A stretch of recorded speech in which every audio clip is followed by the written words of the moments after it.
এইখানে হল echoes matching তো যেনেকৈ কি চেনি বা ডালি যিকোনো এটা ল'ব যেনেকৈ এজন মানুহৰ ধৰি লওক চেনি আহিছে ডালি আহিছে আমি এই কাষ্টম বেনিফিচিয়াৰীখনে এটাই জাষ্ট ডালিখন ল'ব তো কেনেকৈ যিজনে এটাই বস্তু ল'ব খোজে তো আমি কেনেকৈ ফিংগাৰখন দিব পাৰোঁ বা কেনেকৈ এটা মাল উইথড্ৰ কৰিব পাৰোঁ তো মই দেখাই আছোঁ তো মই কাৰ্ড নম্বৰ চাৰ্ডৰ চব বহাই লৈছোঁ তো যিজন আহিছে ধৰি লওক এজন আহিছে ছিংগাৰ সিলেক্ট কৰি দিল তাৰপিছত এয়া ফিংগাৰ চাব তাৰপিছত ফিংগাৰখন দিলে হ'ল তো এয়া দিলোঁ ফিংগাৰ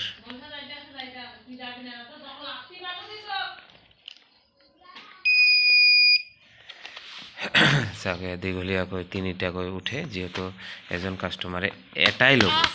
তো এটাই কেনেকৈ তোলা যায় তো দেখাই আছোঁ ষ্টেপ বাই ষ্টেপ প্ৰচেছ এয়া চাওক চিলেক্ট তো আমি চিলেক্ট কৰিম এয়া চাওক MD ডাইলছ সল্ট চুগাৰ যিহেতু আমি এটাই ল'ম তো এয়া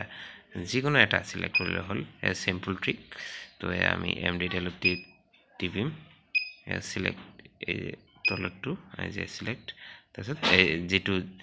ধৰি লওক এটাই ল'ব তো এইটো সিলেক্ট কৰি ৰিচিপ্টখন ওলালে তাৰ হ্যাক হৈ গ'ল আৰু নেক্সট বাৰ ফিংগাৰ দিব নালাগে বা যদি তিনিটাই ল'ব খোজে তো তিনিটাই দিব পাৰিব আৰু যদি এটাই ল'ব খোজে তো এটাই সাবমিট কৰি মাৰি দিলে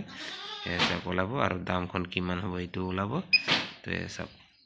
receipt or bill amount is 69 rupees only. Select print for printout. তো print out Printing, please wait. Success